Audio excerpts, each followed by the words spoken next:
ओम नमो भगवते वासुदेवाय। ओम नमो भगवते वासुदेवाय। ओम नमो भगवते वासुदेवाय। तो आप सबका आज के इस सत्र में स्वागत है। और माता सीता, माता राधा रानी के अतिशय अहेतु की कृपा के कारण हम लोग इसको अनवरत हर सप्ताह में भगवत गीता चर्चा करते हैं। हालांकि हम लोगों का स्पीड जो है वो थोड़ा स्लो है। दिन में एक एपिसोड या एक एपिसोड में एक श्लोक, दो श्लोक से ऊपर नहीं हो पाते। पर मुझे लगता है कि ठीक है, दो में भी अगर सने सने भी चले और समझ में आए तो बात बन जाएगी। तो चर्चा प्रारंभ करने से पूर्व सबसे पहले हम जो पुराने हमारे प्रातः स्मरणीय समस्त वैष्णव आचार्य हैं, जिन्होंने विभिन्न टीकाएं लिखी विभिन्न ग्रंथों पर, जिनके प्रसाद से हमें ये ज्ञान प्राप्त हो पाता है, उनका हम लोग आभार व्यक्त करते हैं, उनको कोटि कोटि नमन करते हैं। उनके चरणों में दंडवत प्रणाम करता हूँ और उनसे एवं आपसे मैं यह प्रार्थना करता हूँ, ये आशीर्वाद मांगता हूँ कि मुझे ऐसा आशीर्वाद दें कि मैं जो भी कहूँ वो शास्त्र सम्मत हो। आप ही के पास रखिए, शास्त्र सम्मत हो और किसी प्रकार से कोई भी अनर्थ शब्द ना निकले जो शास्त्रोक्त ना हो। और यदि किसी प्रकार की कोई त्रुटि होती है तो मुझे छोटा समझकर क्षमा करेंगे।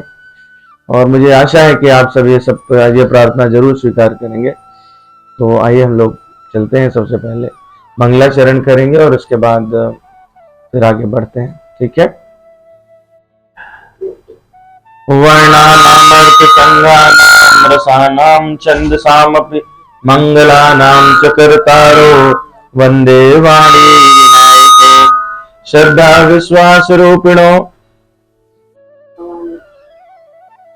विश्वास रूपिणो याभ्यां विना न पश्यन्ति सिद्धा स्वान्तास्तमीश्वरम् वंदे बोधमयं नित्यं गुरुं शंकर रूपिणं यमाशितो हि वक्रोऽपि चंद्र सर्वत्र वंदते सीताराम गुणग्राम पुण्यारण्य विहारिणो वंदे विशुद्ध विज्ञानो कवीश्वर कपीश्वरो उद्भव स्थिति संहार कारिणीं क्लेशहारिणीं सर्वश्रेयस्करीं सीतां नतोऽहं राम वल्लभाम् यन्मायावशवर्ते विश्वम् अखिलं ब्रह्मादिदेवासुरा यत्सत्त्वादमृषैव भाति सकलं रज्जो यथा हे भ्रमा यत्पादप्लवमेकमेव हि भवाम्बोधे स्थितिर्षवतां वन्देऽहं तं शेषकारणपरं रामाख्यमीशं हरिम् वागर्ताविव सम्पृक्तो वागर्तप्रतिपत्तये जगतां पितरो वन्दे पार्वती परमेश्वरौ कर्पूरगौरं करुणावतारं संसारसारं भुजगेन्द्रहारं सदा वसन्तं हृदयारविन्दे भवं भवानी सहितं नमामि। ॐ अज्ञानतिमिरान्धस्य ज्ञानाञ्जनशलाकया चक्षुरुन्मीलितं येन तस्मै श्री गुरुवे नमः। श्री चैतन्य मनोभीष्टं स्थापितं येन भूतले स्वयं रूप कदा मह्यं ददाति सुपदान्तिकम् वन्देऽहं श्रीगुरोः श्रीयुतपदकमलं श्रीगुरोन् वैष्णवांश्च श्रीरूपं साग्रजातं सगण रघुनाथान्वितं तं सजीवं साद्वैतं सावधूतं परिजन सहितं कृष्ण चैतन्य देवं श्री राधा कृष्ण पादात् सगण ललिता श्री विशाखान्वितांश हे कृष्ण करुणा सिंधु दीनबंधु जगतपते गोपेश गोपिका कांत राधा कांत नमोस्तुते। तप्त कांचन गौरांगे राधे वृंदावनेश्वरी वृषभानुसुते देवी प्रणमामि हरि प्रिये। वांछा कल्पतरुभ्यश्च कृपा सिन्धुभ्येव च पतितानां पावनेभ्यो वैष्णवेभ्यो नमो नमः। श्री कृष्ण चैतन्य प्रभु नित्यानंद श्री अद्वैत गदाधर श्रीवासादि गौर भक्त वृंद। हरे कृष्ण कृष्ण कृष्ण हरे हरे, हरे राम राम राम हरे हरे। शांताकारं भुजगशयनं पद्मनाभं सुरेशं विश्वाधारं गगनसदृशं मेघवर्णं शुभांगं लक्ष्मीकान्तं कमलनयनं योगविरध्यानगम्यं वन्दे विष्णुं भवभयहरं सर्वलोकैकनाथं। यं ब्रह्मा वरुणेन्द्र रुद्रमरुतः स्तवन्वन्ति दिव्यैस्तवैर्वेदैः साङ्गपदकमुपनिषदैर्गायन्ति यं सामगाः। ध्यानावस्थिततद्गतेन मनसा पश्यन्ति यं योगिनो यशान्तं न विदुः सुरासुरगणा देवाय तस्मै नमः। ओम गुरुर्ब्रह्मा गुरुर्विष्णु गुरुदेवो महेश्वरा गुरु साक्षात् परब्रह्म तस्मै श्री गुरुवे नमः। ओम वेदाय गुरुदेवाय विद्महे परम गुरुवे धीमहि तन्नो गुरु प्रचोदयात्।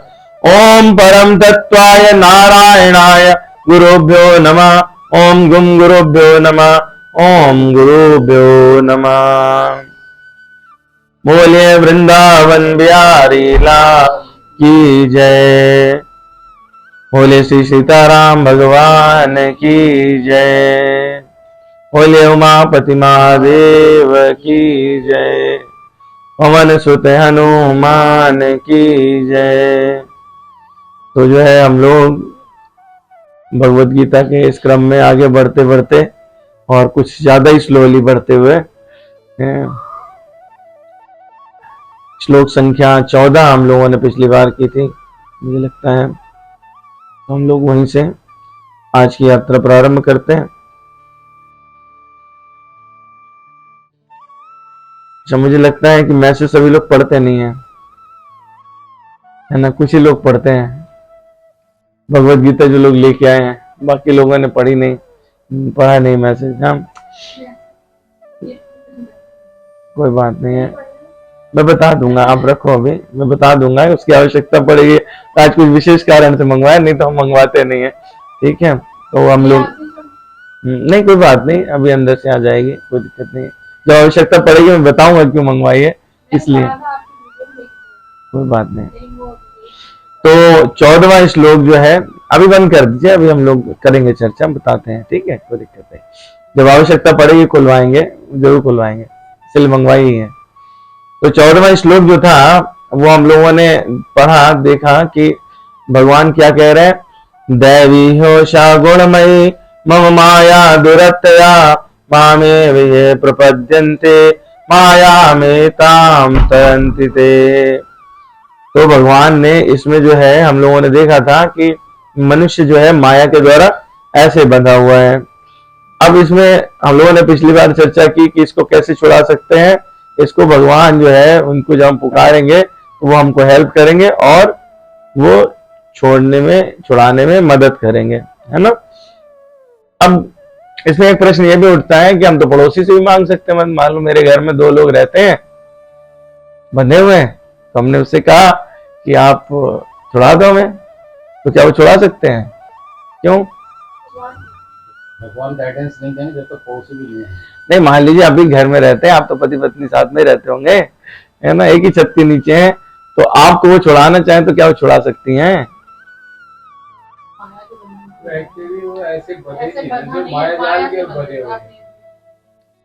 जो ये स्थिति आपकी है वही आपकी पत्नी की भी है। तो जब दोनों बंधे हुए हैं तो कौन किसे छुड़ाए? ठीक है, तो आप जो है वो किसी से भी इस बंधन को मुक्त करने के लिए सहायता नहीं मांग पाएंगे। मांगेंगे तो वो भी उतना ही असमर्थ है जितना कि आप हैं, क्योंकि जो भी आपके आसपास में दिख रहा है वो सारा ही बद्ध जीव है।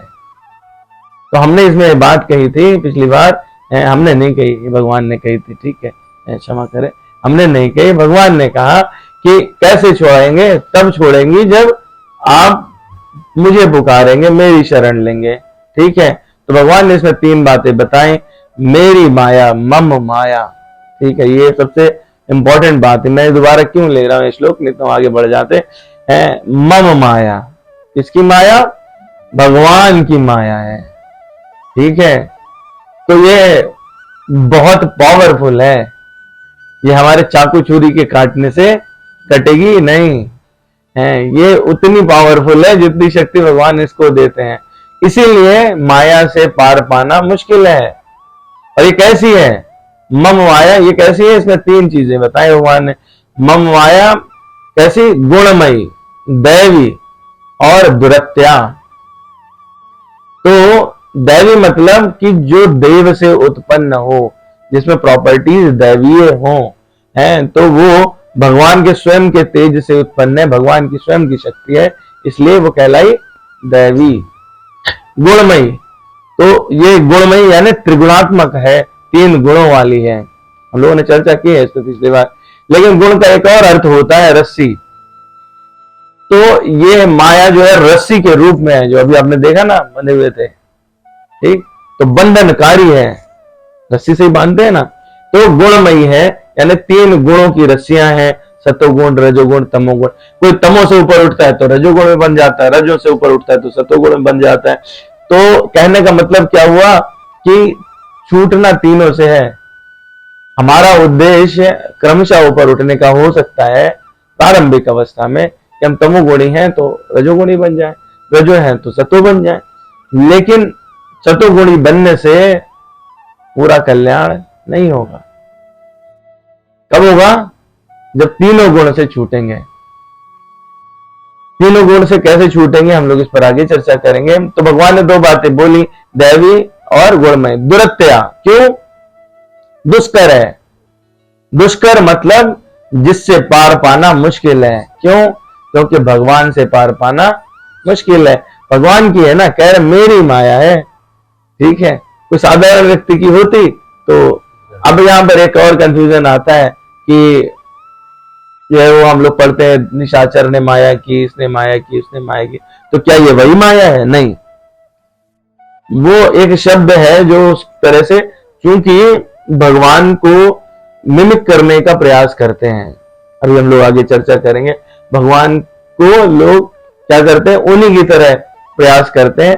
तो वो जो रचते हैं उसको भ्रांतिवश, भ्रमवश माया कहा जाता है, पर वो माया नहीं है, वो तो जादू है, ठीक है। तो माया में और जादू में फर्क है। माया किसकी है? भगवान की है। तो माया की रचना कौन कर सकता है?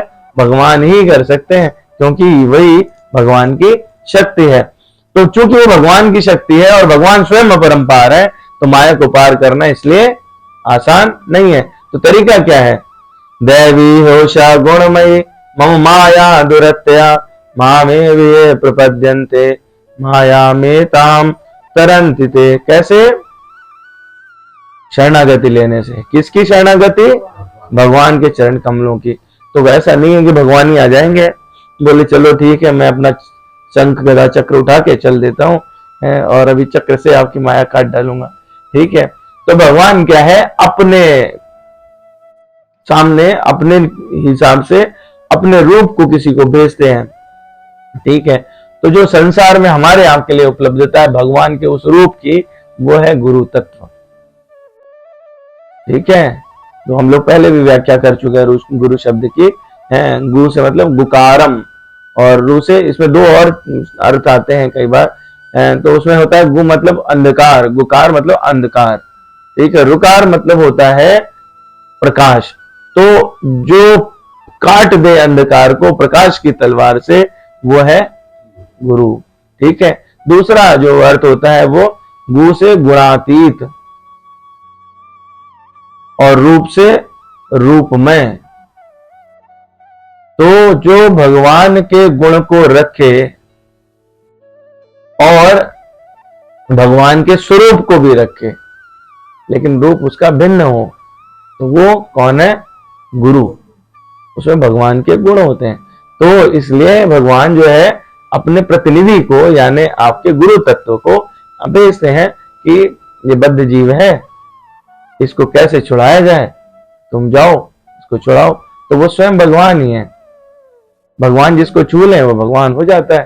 ठीक है, तो वो स्वयं भगवान ही उस रूप में प्रकट होते हैं। ठीक है, तो इसलिए मतलब ये मैंने इस श्लोक को दोबारा लिया क्योंकि ये श्लोक अगर याद रहे तो हम समझ सकते हैं कि हम संसार में जो फंसे हुए हैं कैसे वापस जाएंगे, कैसे हम उसको पार पा सकते हैं, और क्यों नहीं पार पा पाते हैं उसका भी कारण इसी श्लोक में है। तो ये इसको आप अंदर अपने बिठा लीजिए। 14वां श्लोक 7वें अध्याय का। दैवी होशा गुणमयी मम माया दुरत्यया मामेव ये प्रपद्यन्ते माया में ताहम तरन्ति ते। तो अभी अर्जुन कह रहे कि ठीक है, आपने बता तो दिया उपाय कि शरणागति लेनी है, और ये भी बता दिया आपने कि मेरी शरणागति मामेव ये प्रपद्यन्ते, मेरी ही, माम एव मेरी ही, मामेव ये प्रपद्यन्ते, जो, ये मतलब जो, मेरी ही जो शरण लेता है माया में ताम तरन्ति ते, वही इस माया से पार हो जाता है। ठीक है, तो भगवान ने 2-3 चीजें और स्पष्ट की हैं। किसी और की शरण लेने से काम नहीं बनेगा। ठीक है, मान लीजिए आपने सोच लिया कि अमुक गुरु है और इनकी शरण ले लेते हैं, जो अपने को क्लेम करते हैं कि वो भगवान है, या फिर किसी देवी देवता की शरण ले लेते हैं, तो उससे काम नहीं चलेगा, पार नहीं जा सकते। ठीक है, या फिर स्वघोषित बहुत सारे जो जिनकी मूर्तियां स्थापित हो जाती हैं जगह जगह पर, इस तरह के संप्रदाय बन जाते हैं जिन्होंने खुद घोषणा कर दी कि वो भगवान है। या फिर एक और प्रकार है कि उन्होंने तो बेचारों ने घोषणा नहीं की थी, लोगों ने घोषणा कर दी कि कबीर भगवान है। ठीक है, ये भगवान है, वो भगवान है ना, जिनका किसी शास्त्र में कोई वर्णन नहीं है। ठीक है, अब कोई कबीरदास जी की मूर्ति स्थापित करके और कहे कि हमें पार लगा देंगे, तो वो बात ठीक नहीं है। कोई कहे कि साईं बाबा की मूर्ति लगा के और ये पार लगा देंगे, वो बात ठीक नहीं है। अगर पार लगा सकते हैं तो भगवान कह रहे हैं स्वयं मैं, मेरे अलावा कोई और नहीं। यहां तक कि ब्रह्मा भी आपको माया से पार करना चाहे तो उनकी कैपेसिटी नहीं है। ब्रह्मा को भी जीव की कैटेगरी में रखा जाता है, वो जीव है। ब्रह्मा का पद बदलता है, उनका अपना समय काल है, उनके अपने दिन रात है, उनके समय के बाद में उनकी भी दशा वही हो सकती है जो आपकी है।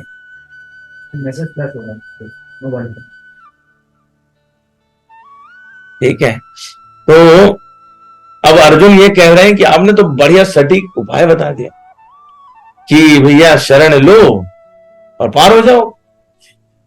तो जो ये संसार में दिखते हैं विद्वान लोग हैं और पढ़े लिखे लोग हैं, दार्शनिक लोग हैं, तो इन लोग जो है वो हमें तो नहीं दिखते कि आपकी शरण ले रहे हैं। सारे विद्वान, दार्शनिक, वैज्ञानिक, व्यापारी, शासक, जनता के प्रतिनिधि, डॉक्टर, इंजीनियर, जिनको लोग मानते हैं कि सबसे ऊपर है, वही सबसे कम शरण लेते हुए दिखाई देते हैं। ठीक है, भगवान कह रहे हैं कि वास्तव में वो ना तो दार्शनिक है, ना विज्ञानी है, ना शिक्षक है, ना प्रशासक है, वो कुछ है ही नहीं, वो मूर्ख है। ठीक है, तो भगवान बताना चाहते हैं यहाँ पे, अभी वो कह रहे हैं कि 2 चीजों को हमको समझना पड़ेगा, यही समझ के चलेंगे तो आगे का श्लोक पकड़ पाएंगे। भगवान कह रहे हैं 2 तरह के लोग होते हैं, दुष्कृतिना, सुकृतिना। सुकृतिना वो है जो शास्त्रीय विधि विधानों का दृढ़ता से पालन करें और अपने कार्यों को करें। कृति का मतलब होता है पुण्यात्मक कार्य। अब बुरे कार्य कोई करता है तो वो दुष्कृति कहलाता है, दुष्ट कहलाता है, और जो शास्त्रीय विधि से कार्य करता है वो सुकृति कहलाते हैं। तो सुकृति और दुष्कृति का होना यह क्रियाओं पर निर्भर नहीं है, ये भगवान के सन्मुख होने और विमुख होने की बात है। आप लाख जनता की निगाह में अच्छे कार्य करते हो, परंतु यदि आपकी भगवान से विमुखता है तो आप दुष्कृतिना हैं। यदि आपकी भगवान से सम्मुखता है और आप लाख व्यभिचारी अत्याचारी हैं तो सुकृतिना हैं। अब इस पर सवाल करेगा कोई कि व्यभिचारी है, अत्याचारी है, तो सुकृतिना कैसे हो सकता है? ठीक, वो हो ही नहीं सकता, उसके अंदर भावना ही नहीं है। ये श्लोक, अभी आने वाले श्लोक इस बात को एक्सप्लेन कर देगा। ठीक है, सुकृतिना वही बनेंगे जो सुकृतिना होंगे। भगवान छूट देते हैं, इस बात की छूट दी गई है। जो लोग सुंदरकांड पढ़ते हैं वहां पे भगवान ने यह बात कही है, स्वयं कही है कि जो मेरे सामने चाहे पापी से पापी क्यों ना हो, एक बार मेरे सामने आ जाए तो उसके संपूर्ण पाप नष्ट हो जाते हैं। अग पाप नासई तबही, उसी समय उसी क्षण। लेकिन आगे भगवान बता देते वो आता नहीं है। ऐसे लोग मेरे सम्मुख आते नहीं है, वो भगवत सम्मुख होते नहीं है। ठीक है, भगवान ने छूट दी, कोई बाई चांस गलती से ऐसा कर दे इसलिए छूट दी क्योंकि सबको समता का अधिकार है। नहीं तो क्या होता, वो कहता अच्छा ठीक है, हम एक बार को चाहते भी तब भी तो आप हमको उस कैटेगरी में नहीं शामिल करते, तो ये छूट दी, तुम चाहो आ जाओ, हम तुमको कर देंगे। आते ही नहीं हो। ठीक है, क्यों नहीं आता अभी हम लोग चर्चा करेंगे। तो भगवान आगे क्या कह रहे हैं, नमाम दुष्कृतिनो मूढ़ा प्रपद्यन्ते नराधमा मायापहत अज्ञाना आशुरम भावम आशिता। नमाम यानी मेरी नहीं, दुष्कृतिनो दुष्ट, यानी जो दुष्ट हैं, मूर्ख हैं, मूढ़ा मूर्ख हैं, प्रपद्यन्ते नराधमा, मतलब प्रपद्यन्ते का मतलब होता है शरण लेना।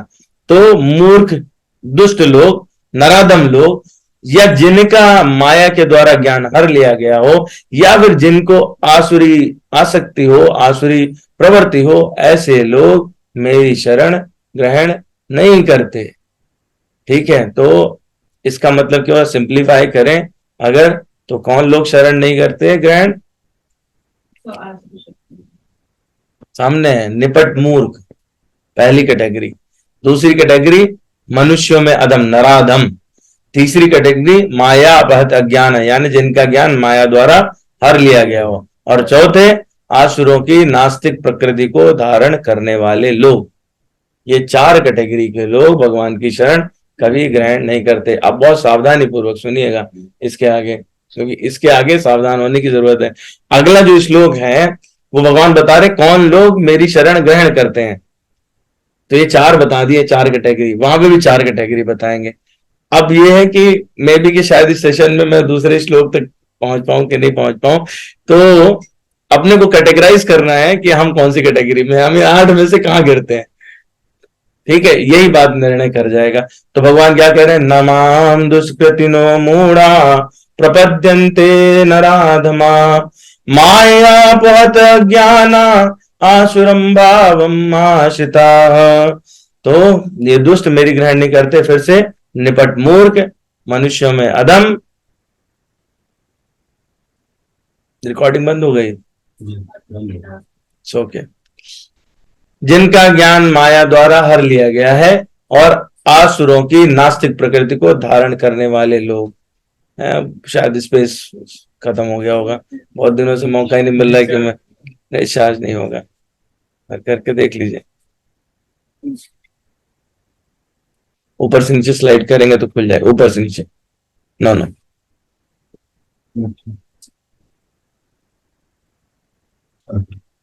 वीडियो को सेलेक्ट कर लीजिए अगर डोंट नो। स्टार्ट करते हैं। हाँ कर दीजिए, कोई बात नहीं, ठीक है, बंद हो जाएगा, इट्स ओके। तो ये चार कैटेगरी, ठीक है। तो अर्जुन का मन में जो प्रश्न था, इतने सारे लोग क्या ये सब शरणागत होते हैं? भगवान कह रहे नहीं होते। मूढ़, नराधम, माया पे अज्ञान और आसुरी भाव वाले, ये कौन है? ठीक है, सबने बहुत अच्छे से पहचाना। ठीक है, इसी को हम लोग कहते हैं। ये जो सबसे कम पापी है वो ये है, जो सबसे कम पापी है वो ये है, मूढ़।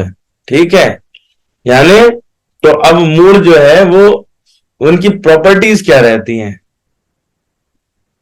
वो कठिन श्रम करने वाले भारवाही पशुओं की भांति निपट मूर्ख होते हैं। गधा क्या करता है? दिन भर जो है अपना श्रम करता है और उसका सोचता है कि मुझे लाभ मिलेगा। ढेर सारा मालिक उससे काम करवाता है खूब दिन भर, लालच किस चीज का है उसको? कि घास खाने को मिलेगी। मूर्ख क्यों कहा जाता है? क्योंकि वो घास तो फ्री में उपलब्ध है।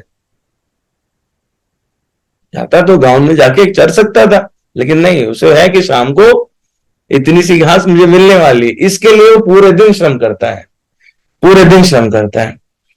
और उसका इस प्रवृत्ति को जान करके उस पशु का स्वामी उससे उतना अधिक कार्य भी कराता है। दिन भर उसको लगा के यहां से वहां से यहां, ठीक है, कराता रहेगा, उससे कार्य कराता रहेगा। और वो क्या, वो ये फिर जानता नहीं कि वो अहर्निश मतलब लगातार किसके लिए काम कर रहा है। वो स्वयं के लिए कर रहा है या अपने उस मालिक के लिए कर रहा है जो माया के वशीभूत होकर के सकाम कर्मी है ना। तो उसको ये बात पता नहीं है। तो कठिन श्रम करने वाले भारवाही पशु के भांति निपट मूर्ख, वो अपने श्रम का लाभ स्वयं उठाना चाहते हैं, इसी का फायदा उसके स्वामी जो होते हैं वो उठा लेते हैं, और वो अपने श्रम का लाभ भगवान को भी नहीं देना चाहते हैं। और जब उसका पेट घास भर के संतुष्ट हो जाता है तो स्वामी के मार खाने के डर से वो थोड़ी देर सोता है, बस सोया, फिर चलो ठीक है, सुबह 4 बजे घाट पे जाना है। तो उसके मन में डर किसका है?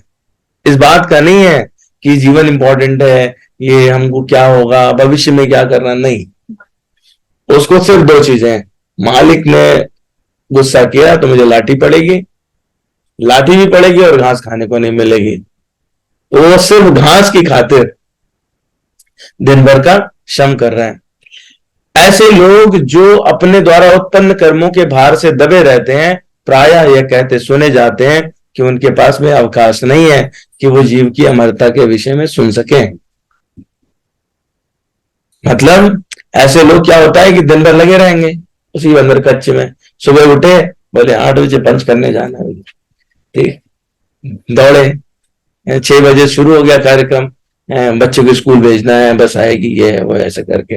और उसके बाद में फिर दौड़े, वहां पहुंचे, फिर दिन भर उसमें लगे रहे। फिर कोई उनसे पूछे कि भगवत गीता पढ़ते हैं क्या, चर्चा में जाते हैं, मंदिर जाते हैं, स्वाध्याय करते हैं, भगवान का नाम लेते हैं, मतलब कोई पद्धति, बात ये नहीं हो रही, तो कहेंगे टाइम कहाँ है, हमारे पास टाइम कहाँ है। ठीक है, सुबह निकलते हैं, 6 बजे आंख खुली, तब से शुरू हुए, रात के 8 बजे पहुंचे। उसके बाद में फिर अब रात के 8 बजे पहुंचे तो वो क्या करेंगे कि ये सारा जो मिला तो उनको सुख मिलता है काम वासना को शांत करने में। तो 9-10 बजे वो अपना मैथुन क्रिया इत्यादि किया उन्होंने और फिर सो गए। और फिर कैसे सोए? अलार्म लगा के सोए। डर का प्रतीक हुआ ना, स्वामी के डर का प्रतीक है वो। फिर सुबह उठे और फिर शुरू हो गए। ये क्रिया निरंतर चलती रहती है। तो वो गधे से ऊपर है क्या? नहीं है। तो ऐसे लोग जो है वो प्राय यही कहते हैं कि हमें, हमारे पास अवकाश नहीं है कि हम ऐसी चीजों को सुन सकें। और भले ही उनके पेट में जो है दिन भर काम करते हैं, गैस्ट्रिक अल्सर बन गया, तबीयत खराब हो गई, हमारी तरह के लोग होते हैं, उन्हें डायबिटीज, हाइपरटेंशन सब हो गया, पर वो काम करने से चूकेंगे नहीं, करेंगे ही करेंगे। बोले साहब यही तो करना है, इसके अलावा तो कुछ है ही नहीं जीवन में। ठीक है, तो उसमें लगे रहते हैं। उन्हें इस बात का भान नहीं है कि वो जो कर रहे हैं वो संसार में भी अपने लिए नहीं कर रहे हैं। जो उनका स्वामी है, जो उनका एम्प्लॉयर है, जिसने उन्हें रखा है, वही इसका लाभ उठा रहा है, वो खुद के लिए नहीं करे। और ऐसे करते हुए वो अपना पूरा जीवन इसी में निकाल लेते हैं और वो मूर्ख बनते रहते हैं। और दुर्भाग्य की बात क्या है कि वो उस स्वामी को कभी पहचान ही नहीं पाते। जो उनका भी स्वामी है, उनके स्वामी का भी स्वामी और संसार का स्वामी है, वही असली स्वामी है। वो उनको कभी इस बात की पहचान हो नहीं पाती। तो कभी कभी वो क्या होता है, जब इसमें बहुत ज्यादा काम कर लेते हैं तो वो फिर ज्ञान बघाड़ते हैं, भाई देखो उसमें क्या रखा है, यही तो करना है, कर्म ही पूजा है। और वो जितना भी रहता है, फिर क्या होगा कि वो जब ऐसे दर्शन बघाड़ते हैं तो उसके बाद में अड़ोस पड़ोस के लोग थोड़ी देर बाद सुनना बंद कर देते हैं, क्योंकि उतना ज्ञान तो सभी के पास है, सभी एक ही तरह के है ना। तो जब एक गधा रेंकता है तो दूसरा गधा उसका सुनता नहीं है, वो भी डेचू डेचू करता। आप देखोगे कभी ऐसा है, ये नहीं कि अच्छा एक गधा बड़ा संगीत में आवाज निकाल रहा था, दूसरा सुरीले कान से सुन रहा है उसको, ये कभी नहीं मिलेगा। वो भी रेखना शुरू कर देता है और एक दूसरे के साथ दर्द कराते, कई बार तो लड़ने भी लगते हैं। यही मूढ़ लोगों का यही हिसाब किताब है। तो बिना खाए ही संतुष्ट रह जाते हैं। कई बार तो बोले हमारे पास तो इतना काम है कि हमें खाने का वक्त कहाँ मिलता है, लंच का जो टाइम मिलता है उसमें भी ये सब काम आ जाते हैं। तो वो जो उनको जीने के लिए चाहिए उसके लिए भी वक्त नहीं निकाल पाते। लेकिन इनकी मजेदार बात क्या है कि वो कभी सोचा ही नहीं, उन्होंने भगवान के विषय में सोचा ही नहीं, बात ही नहीं हुई। ठीक है, तो इसलिए वो सबसे निचले लेवल के पापी हुए। बुद्धि उनकी सिर्फ जो संसारिक कार्य है उसी में लगी रही, उससे ऊपर गई नहीं है। मैंने जो आपको बताया है ये अक्षरशः ऐसे ही लिखा है जो आपके हाथ में किताब है उसमें। ठीक है, आगे वाली चीज मैं पढ़वाऊंगा, अभी यहां तक। इसका प्रमाण कहां से है? इसका प्रमाण जो है भागवतम में 3रे स्कंद में 30वां श्लोक है। कपिल भगवान अपनी माता देवहूति से इस पर चर्चा कर रहे हैं और उन्होंने पूरा 30th चैप्टर है, 30वां अध्याय, जिसमें यही चर्चा की है कि कितनी मूर्खता करता है संसारी व्यक्ति। और उसमें ये सारी चर्चा है जो मैंने यही एग्जाम्पल लेके है।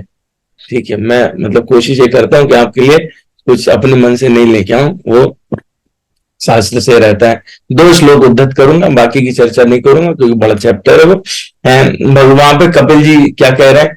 यम यम अर्थम उपादत्ते दुखेन सुखे तवे तम तम धुनोति भगवान पुमान सोचति यत्कृते। मतलब क्या? यम यम जो कुछ जिस जिस तरह से भौतिकतावादी व्यक्ति अन्य अत्यंत कष्ट उठाकर परिश्रम से अर्जित करता है, उनको काल रूप परम पुरुष नष्ट कर देता है। बात बड़ी इंपॉर्टेंट है, मैंने सिर्फ इसलिए ये वाला श्लोक चूज किया। समय के चक्र में जो भी आप अर्जित करोगे सब समाप्त हो जाता है। फिर क्या होता है? वो चाहे उनका अपना पुत्र हो, चाहे पुत्री हो, चाहे कुछ वस्तु हो, सब नष्ट होने वाले हैं।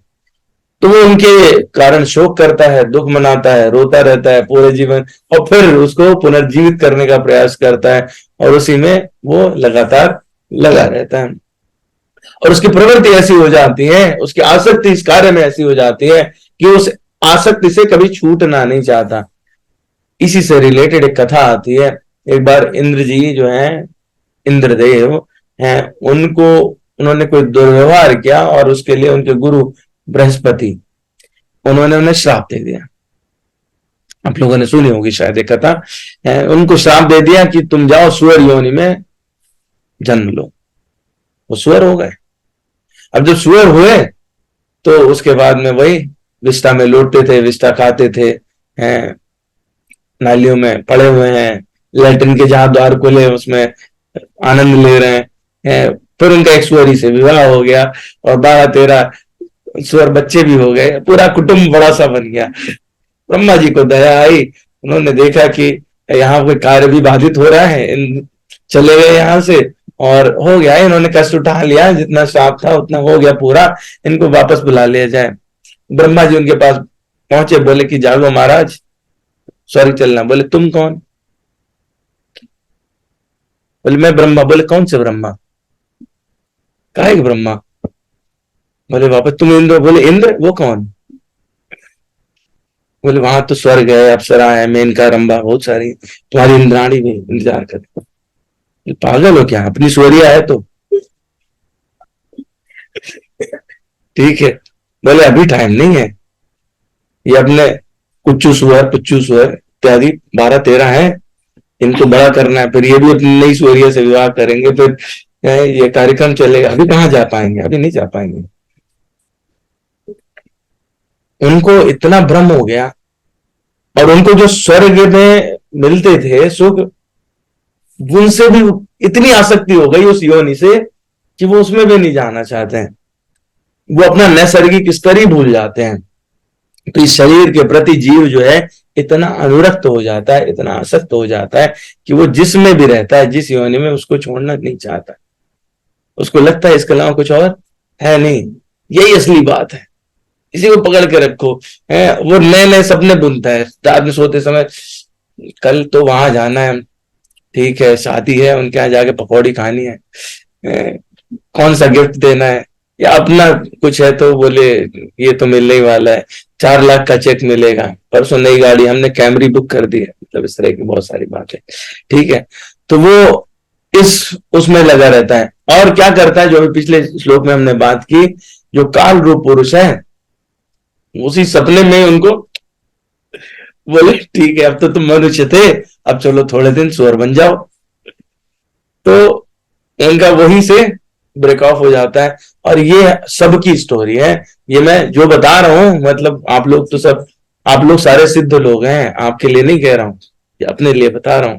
ठीक है, स्वयं के लिए बता रहा हूं, आपके लिए नहीं बता रहा हूं। आप लोग नाराज ना हो इससे।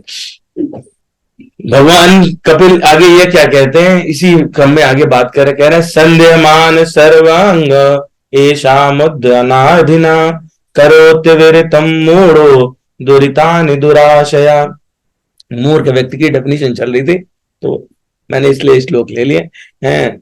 वो क्या कह रहे हैं, यद्यपि वह चिंता से जलता रहता है, तो भी ऐसा मूर्ख कभी न पूरी होने वाली आशाओं के लिए सभी प्रकार के अनिष्ट कृत्य करता है। मतलब ये हुआ कि जब चिंताएं बढ़ी, उसको धनार्जन करना है, उसको संपत्ति इकट्ठा करनी है, उसको लगता है कि समृद्धि यही चीज है, उसके लिए कभी कभी वो जो अनुपयुक्त मार्ग है उस पर आगे बढ़ जाता है, और वो अपनी मूर्खता की श्रेणी को और बढ़ा लेता है, मतलब ग्रेड 3 मूर्ख हो जाता है। पहले ग्रेड 1 बन के आया था, ग्रेड 3 हो जाता है, और वो इस तरह से उसमें फंस जाता है, अनित्य कृत्य करता है, जिससे तथाकथित परिवार और समाज का भरण पोषण कर सके। यही हमारी स्थिति है। जैसे हमसे कोई कहे तो हम यही कहेंगे कि अरे बताओ, इतने मरीज जाते हैं, हमारे भरोसे तो है। अब हम मूर्ख को कौन समझाए कि हम मर गए होते या ना होते, या हमारी जगह कोई और होता तो भी होता उनका इलाज। भगवान ने व्यवस्था बनाई हुई है, हमारे भरोसे थोड़े आए हैं कोई।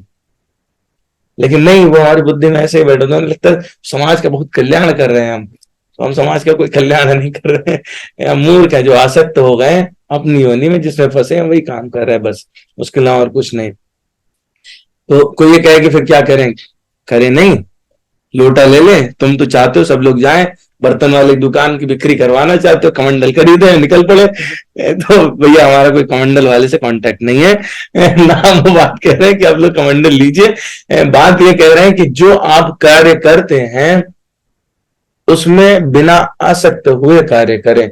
ये भगवान ने मुझे कर्म दिया, मैं इसको पूरे यत्न से, पूरे मनोयोग से करूं, भगवान को भी याद करूं, जो आया है उसको भगवान सियाराम समझ के उसकी सेवा करूं।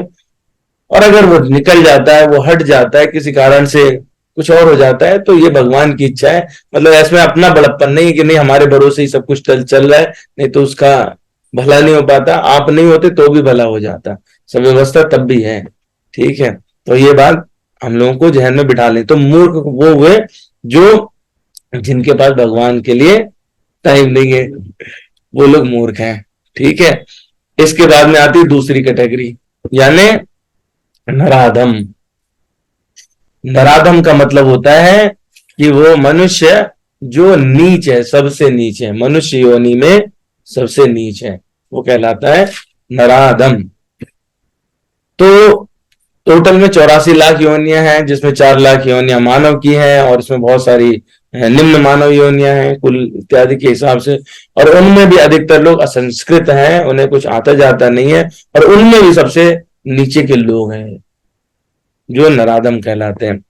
ठीक है, ये जो है इनका स्तर वो जो मूढ़ थे वो ग्रेड 1 पापी थे, नराधम ग्रेड 2 पापी, मतलब उनसे थोड़े ऊंचे पापी, ठीक है, यानी उनसे थोड़े ज्यादा पापी, ऐसा कह सकते हैं, ठीक है। तो उनसे सबसे कम पापी हुए मूढ़, उनसे थोड़ा ज्यादा पापी हुए नराधम। तो नराधम लोग कैसे होते हैं? नराधम लोग जो है वो, इनके पास में बाकी सारे नियम होते हैं, वो संसारिक कार्य करेंगे, वो सामाजिक करेंगे, राजनीतिक करेंगे, वो सब कार्य करेंगे, धार्मिक नहीं करेंगे बस। जो अर्जुन के मन में प्रश्न उठा था ना कि वो राजनेता इत्यादि, वो कहें ये भी वही वाले हैं, बोले कर्म ही पूजा है, इनके पास पूरा ज्ञान रहता है, कर्म ही पूजा है, भगवान ने गीता में यही बताया, वो अपने मन से कुछ ज्ञान बताते हैं। ये वो लोग होते हैं जैसे आप इनसे मिलने जाओ तो वो अच्छा सुशील व्यवहार भी करते हैं, वो आपसे कहेंगे हाँ बहुत बढ़िया कहे, अरे आप तो क्या काम कर रहे हैं बताइए, आप हैं, आप तो भगवत गीता का प्रचार कर रहे हैं, भगवान के कार्य में आगे बढ़े, मैं भी आता हूँ समय निकाल के। वो समय जीवन में कभी नहीं आता, तो ये प्रॉमिस करते हैं जिसको कभी पूरा नहीं करते, ठीक है, ये वो कहलाते हैं नराधम। तो नराधम की जो डेफिनेशन है, जो स्ट्रिक्ट डेफिनेशन है, वो ये है कि प्रत्येक व्यक्ति को, प्रत्येक मनुष्य को सामाजिक राजनीतिक तो कार्य मिलते ही हैं, लेकिन इनके साथ में उनका एक धर्म निश्चित है, और जो उस धर्म को नहीं निभाते, जो धर्म नहीं करते, वो कहलाते हैं नराधम। मोटे तौर पे बोले कि जो व्यक्ति, मानव जीवन का क्या धर्म है? भगवान की प्राप्ति, जो इस सुअवसर को गंवा देता है, उसमें प्रवर्तन नहीं होता, वो कहलाता है नराधम। अब हमने भगवत गीता इसलिए मंगाई थी क्योंकि मैं चाहता हूं कि नराधम स्वयं पढ़े, तो एक व्यक्ति कोई भी भगवत गीता खोलो और नराधम वाला हिस्सा पढ़ो,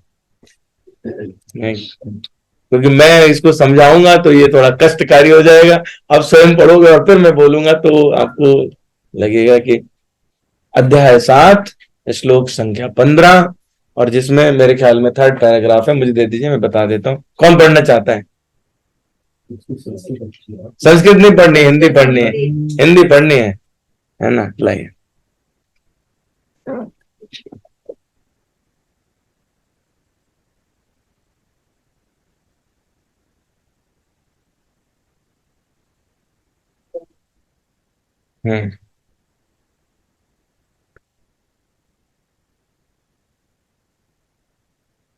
ये पढ़िए, सेकंड वाला, दूसरे प्रकार के, जोर जोर से पढ़िए, सबको सुनाई पड़े।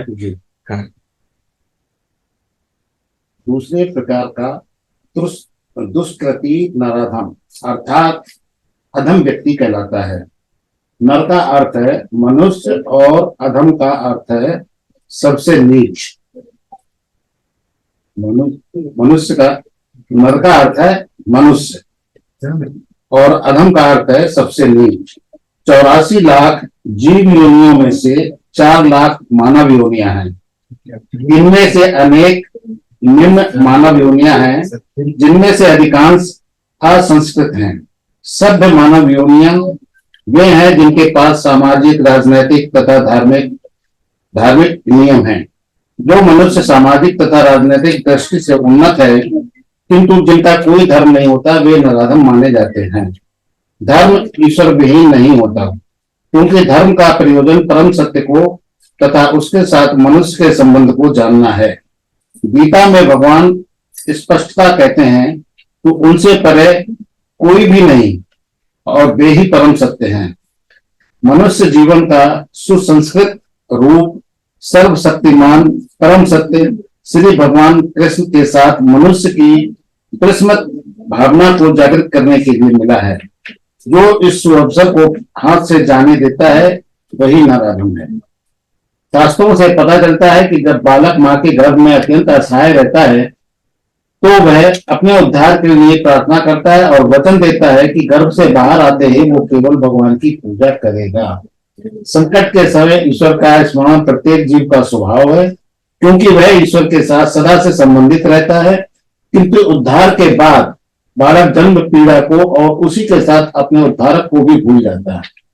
क्योंकि वह माया के वशीभूत हो जाता है। चलिए यहां तक समझ लेते हैं, इसके बाद फिर आगे बढ़ेंगे। तो इसमें जो है हम लोगों ने ये पाया कि राजनीतिक और सामाजिक दृष्टि से उन्नत होना उन्नत मनुष्य नहीं है। यदि आप धार्मिक व्यवहार नहीं करते, आप धर्म का पालन नहीं करते, तो आप नराधम हैं। आप कितने ही बड़े इंसान समाज में क्यों ना हो। इसका मतलब ये है, इसका मतलब ये भी है कि जो धर्म है, धर्म का उद्देश्य क्या है? धर्म का उद्देश्य है परम सत्य यानी भगवान को जानना। तो मोटे तौर पे जो भगवान को जानने का प्रयास नहीं कर रहे, जो भक्ति मार्ग में बिल्कुल नहीं है, वो सारे नराधम हैं। तो इसका मतलब ये भी हुआ कि जो मनुष्य का जीवन है वो क्यों है? वो है कि जो आप विस्मृत कर गए थे, मनुष्य जीवन का सुसंस्कृत रूप सर्वशक्तिमान परम सत्य श्री भगवान कृष्ण के साथ मनुष्य की विस्मृत भावना। हमारा पहले संबंध था, अभी भी है, लेकिन हम उस संबंध को भूल गए। उसी को जागृत करना है। हमको ये याद आ जाए कि हमारा उनका क्या संबंध है, और इसको जो इस मौके को, इस जीवन को ऐसे ही खाली जाने देता है, वो नराधम है। अब क्या होता है कि जब बच्चा माँ के गर्भ में रहता है, वो असहाय रहता है, वो करुण पुकार करता है, उस समय वो परमात्मा के ज्यादा करीब होता है। माता के हृदय परमात्मा है, उसके अंदर भी परमात्मा है, तो परमात्मा के इतने क्लोज है और पूरी पुकार करता है कि मैं जैसे ही निकलूंगा, मैं पुराने उसको जितना होगा नवीन कर्म अच्छे करूंगा ताकि मैं आपके पास पहुंच सकूं। लेकिन वो बाहर निकल के सब भूल जाता है, और वो किसकी कैटेगरी में फिर वापस जाने लगता है? नराधम बनने की कैटेगरी में जाने लगता है। अब इसके बाद का जो पोर्शन है वो आप सबके लिए बहुत इंपॉर्टेंट है। अब आगे पढ़िए। ये जो बुक है इसमें बहुत सेवन है, पर इसमें वो वर्ड्स नहीं है, डिस्क्रिप्शन नहीं है। वो बुक खोल लिया आप? अच्छा ओके, कोई बात नहीं है। हाँ कोई बात नहीं है, ठीक है। आपके पास नहीं है, ये वाली बुक नहीं है आपके पास, कोई बात नहीं, ठीक है, इट्स ओके। आप सुन लीजिए, डजंट मैटर, ठीक है। वो तो इसीलिए पढ़वा ही रहे हैं ताकि सब सुन लें, इसमें कोई और बात ही नहीं। यह तो बालकों के अभिभावकों का कर्तव्य है कि वे उनमें सुप्त दिव्य भावनामृत को जागृत करें। वर्णाश्रम पद्धति में मनुस्मृति के अनुसार इस भावनामृत को जागृत करने के उद्देश्य से 10 शुद्धि संस्कारों का विधान है, जो धर्म का पथ प्रदर्शन करते हैं, किंतु अब विश्व के किसी भाग में किसी भी विधि का दृढ़तापूर्वक पालन नहीं होता, और फलस्वरूप 99.9% जनसंख्या नराधम है। ठीक है, तो इसका मतलब क्या हुआ? इसका मतलब है कि आप अपनी अपनी कैटेगरी पहचान लीजिए। मैंने इसीलिए बोला था कि आज जो है वो लाइफ चेंजिंग सेशन है, इसको आप पहचान लीजिए। किसका जो है ये कर्तव्य हुआ?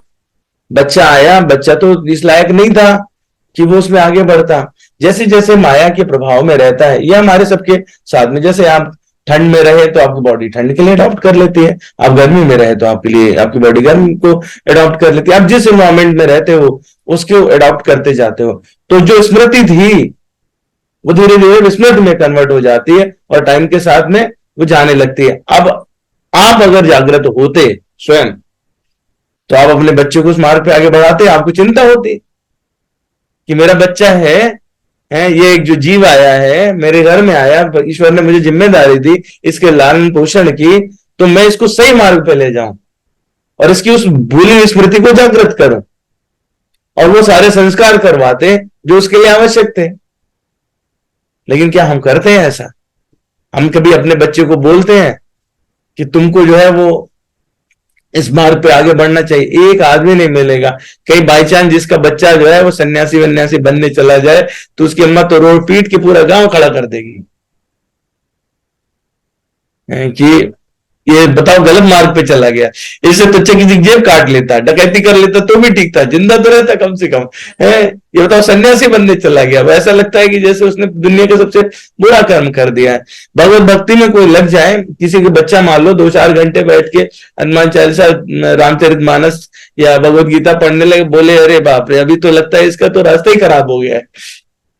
ऐसी स्थिति है। तो हमारी जो बुद्धि है वही उलट है, हमारी बुद्धि उलट है, इसलिए जनसंख्या का 99.9% लोग नराधम है। ठीक है, तो अब अपनी कैटेगरी मतलब अभी से डिसाइड कर लो या फिर मेरे अगले श्लोक तो पहुंचने पे डिसाइड कर लेना। तो इसलिए हमको क्या करना चाहिए कि दृढ़तापूर्वक इसका पालन करना चाहिए, जो वैदिक धर्म है, जो हमको भगवान ने रास्ता बताया है, उसका पालन करना चाहिए। और ये तब होगा जब उसको हम जानने का प्रयास करेंगे। हम में से तो अधिकतर लोग जानते ही नहीं है। मतलब मैं पूछूं अगर कि भगवत गीता और भागवत पुराण एक ही चीज है, तो मुझे ऐसी आशा है कि आप 100 लोगों से पूछेंगे तो 95 लोग तो कहेंगे हाँ साहब एक ही है। जिनको अपने शास्त्र के नाम और उनके विषय में बाहरी भी नहीं पता है, अंदरूनी तो आप छोड़ ही दो, तो उनका तत्व की बात कैसे होगी? तत्व की तो बात हो ही नहीं सकती। ठीक है, तो क्यों हो रहा है ऐसा? इसका कारण अगले पैराग्राफ में। जब सारी जनसंख्या नराधम हो जाती है तो स्वाभाविक है कि उनकी सारी तथाकथित शिक्षा भौतिक प्रकृति की सर्वसमर्थ शक्ति द्वारा व्यर्थ कर दी जाती है।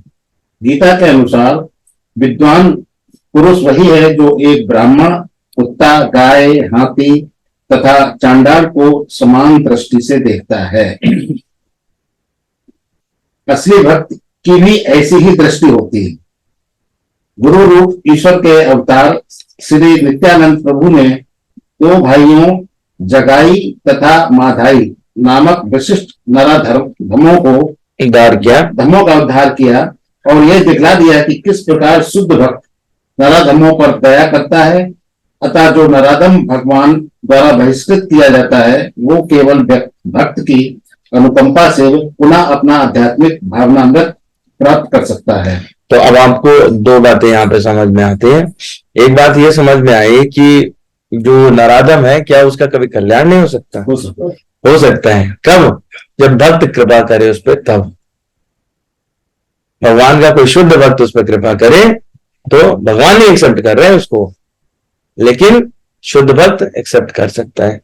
तो वो अगर कृपा करे तो उसका कल्याण हो सकता है, वो उनको मोड़ सकता है, उनको भक्ति मार्ग पे लगा सकता है, वो भगवान का कृपा पात्र बना सकता है। तो अब ऐसा क्यों हुआ? ऐसा इसलिए हुआ क्योंकि हमारी जो शिक्षा प्रणाली है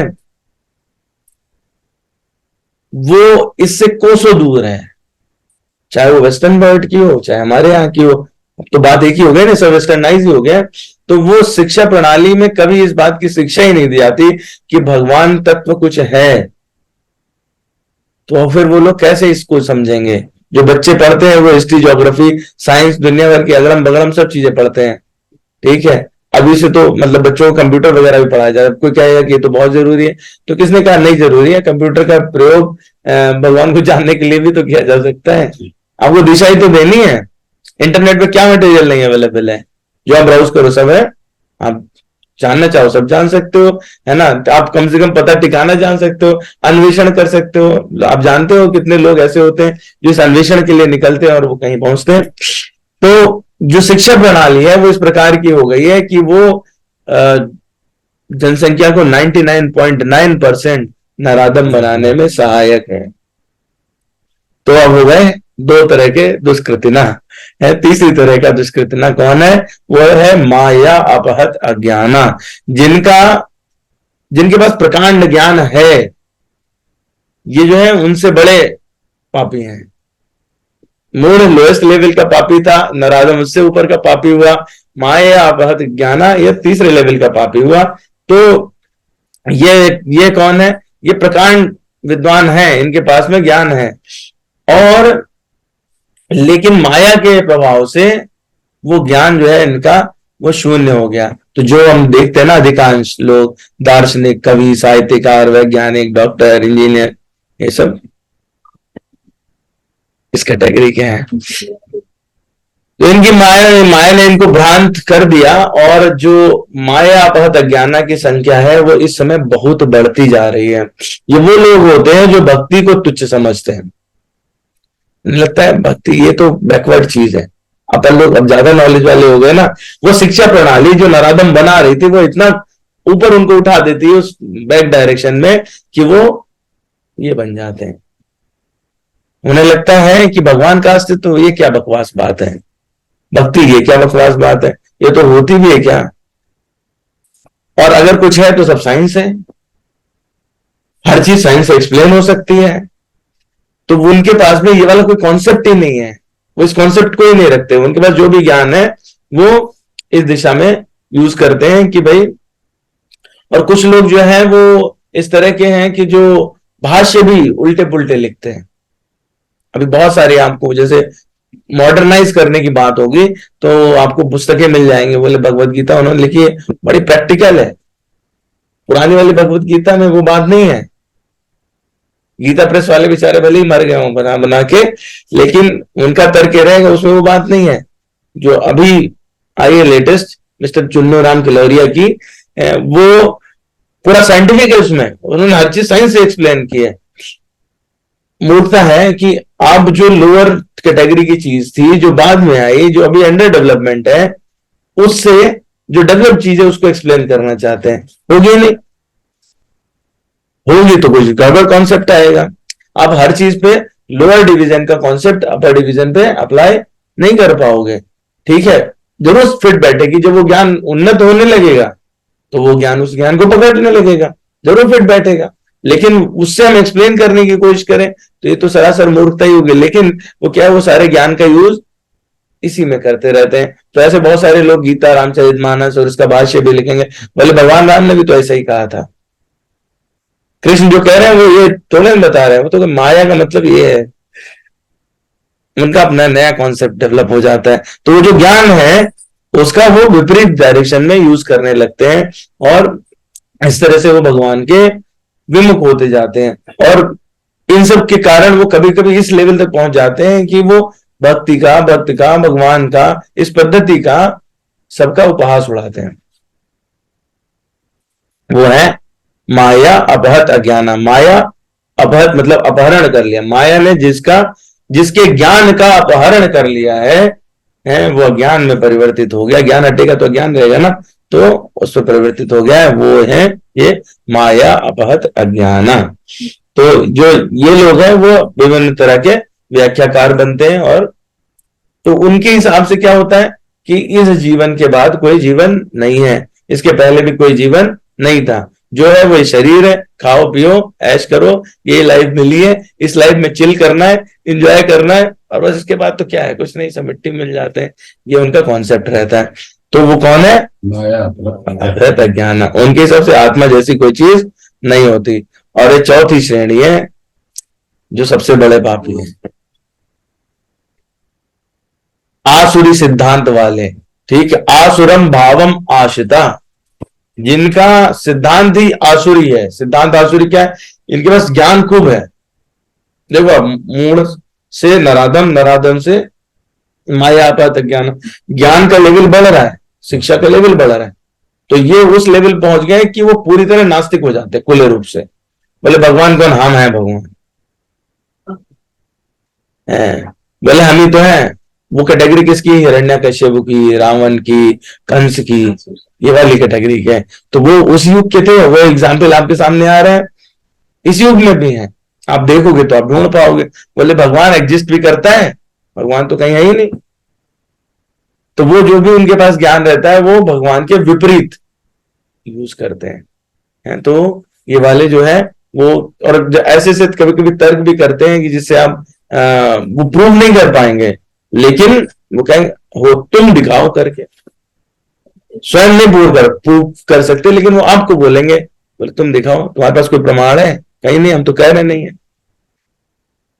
ये वाले लोग कौन से, आशुरम भाव आशिता है। तो ये लोग क्या करते हैं कि बहुत बार फिर और उन्नत हुए, अपने आसुरी भाव में और उन्नत हुए, तो ये क्या करेंगे, अपनी बुद्धि से कल्पित अनेक अवैध अवतारों को प्रस्तुत करना शुरू कर देंगे। मतलब तो समाज में जो बहुत सारे ऐसे अवतार आप देखते हैं ना, मैं किसी का नाम नहीं लूंगा, तो वो सारे इस कैटेगरी के हैं। वो है आशुरम भावम आशिता। बहुत सारे टीवी चैनल पे भी मिलते हैं, वो अलग अलग जगहों पे मिलते हैं, तो वो सारे हैं। तो इसलिए, और इन लोगों के साथ में क्या होता है कि ये चूंकि भगवान के बिल्कुल ही विमुख हो गए, नराधम तक और कभी कभी माया अपत अज्ञान तक पलटने की संभावना रहती है।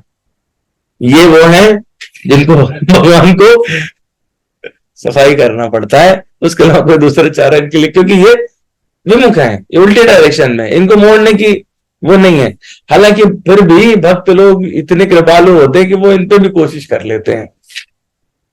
नारद जी आके कंस पे भी कोशिश कर गए, रावण पे भी कोशिश कर गए, हिरण्यकशिप पे भी कोशिश कर, सब पे करते हैं। संत लोग ऐसे होते हैं, हनुमान जी जाते हैं रावण के सामने पूरा करते हैं प्रवचन ना, बोले मेरी मानो मेरी सुनो, तुम उनकी शरण में चले जाओ। बोले अच्छा बंदर आया मुझे ज्ञान सिखाने, गुरु बन रहे हो। तो वो संत लोगों की कैटेगरी है कि वो इन पर भी प्रयास करते हैं। अगर किसी तरह से इनका कन्वर्जन हो सकता है तो वो किसी संत या शुद्ध भक्त के द्वारा ही हो सकता है। इसीलिए एक यमुनाचार्य अलबंदरू थे दक्षिण के, उन्होंने कहा कि भगवान उन लोगों के द्वारा नहीं जाने जा सकते जो नास्तिक सिद्धांतों में लगे हैं, भले ही उनमें विलक्षण गुण हो, रूप हो, लीला हो, क्योंकि शास्त्रों के द्वारा जो विशुद्ध सत्व में विग्रह रहता है वो सिर्फ देवी गुण संपन्न लोगों या दिव्य ज्ञान के आचार्यों के द्वारा ही जाना जा सकता है। जो लोग भक्ति करेंगे, जो लोग शास्त्रों के हिसाब से चलेंगे, वही लोग भगवान को समझ सकते हैं, जान सकते हैं। तो इस तरह से हम लोगों ने देखा कि 4 प्रकार के लोग थे, मूढ़, नराधम, मायापात अज्ञान, आसुरम, भावम, आशिता।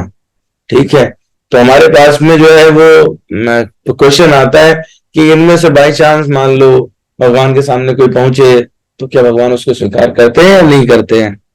वैसे तो भगवान जो है वो इनके सामने पहुंचते नहीं, लेकिन भगवान ऐसा कहते हैं, गोस्वामी जी ऐसा कह रहे हैं, राहत न प्रभु चित चूक किए कि करत सुरत सह बार ही कि वो हजारों बार उसने दुष्टता की हो, लेकिन एक बार वो अच्छा कर दे, एक बार भगवान के सन्मुख चला जाए, भगवान उसी को मान लेते, बाकी सबको मिटा देते। बोल ठीक है, जल्दी ब्लैक बोर्ड को मिटाओ, ये सारा वाइट है। भगवान इस प्रकार के हैं। जैसे माँ का हृदय संबंध उनका सिर्फ बालकों से होता है, बालक कैसा है उसकी विषमता से माँ का व्यवहार विषम नहीं होता। दुष्ट भले ही हो लेकिन फिर भी वो कहेगी अच्छा आया है, मतलब खाना भूखा होगा बेचारा, खाना दे दो। तो वो वाली जो प्रवृत्ति है वो भगवान की है। और भगवान ने ये बात कही है, जो नर होए चराचर द्रोही, आवे सब शरण तकी मोही, तज मद मोह कपट छल नाना, करऊं सद्य ते साधु समाना। तो अगर वो क्या छोड़ के आए, मद, मोह, कपट और छल, ये 4 चीजें ये त्याग करके आए, तो भगवान कह रहे हैं कि मैं उसको पूरा साधु बना दूं, मैं उसको अपनी शरण में ले लूं। लेकिन प्रॉब्लम ये है कि मद, मोह, कपट और छल ये छूटेगा नहीं। और जो लोग इस मार्ग पे हैं, शास्त्र से विमुख हो गए, टाइम ही नहीं है, भगवान के मार्ग में जाना नहीं है, भक्तों का संग करना नहीं है, किसी भी शास्त्र को पढ़ना भी नहीं है, और कहीं मान लो बाई चांस राम नाम चल रहा हो तो बोले बहुत शोर है आजकल, मतलब कैसा जमाना आ गया है। ठीक है, तो ऐसे में तो कैसे हो सकता है, ऐसे में कुछ हो ही नहीं सकता। उनके तो कान के द्वारा भी अंदर नहीं पहुंच रहा है, उन्हें लगता है इसमें तो सारा टाइम वेस्ट होगा, बताओ वहां 1 घंटे जाके क्या मिलेगा आपको। तो ऐसी वाली सिचुएशन है, तो ऐसे में बचना आसान नहीं है। चलो अगला श्लोक जो है वो हम पढ़ देते हैं क्योंकि समय हो गया है। मैंने कहा था कि हम लोग शायद एक ही श्लोक कर पाएंगे। चतुर्विधा भजन्ते माम जना सुकृतिनो अर्जुन, आर्तो जिज्ञासुर अर्थार्थी, ज्ञानी च भरतर्षभ। 4 प्रकार के पुण्यात्मा मेरी सेवा करते हैं, आर्त, जिज्ञासु, अर्थार्थी और ज्ञानी। इनके विषय में हम लोग अगले बार चर्चा करेंगे। जय जय श्री सीताराम, जय जय श्री सीता।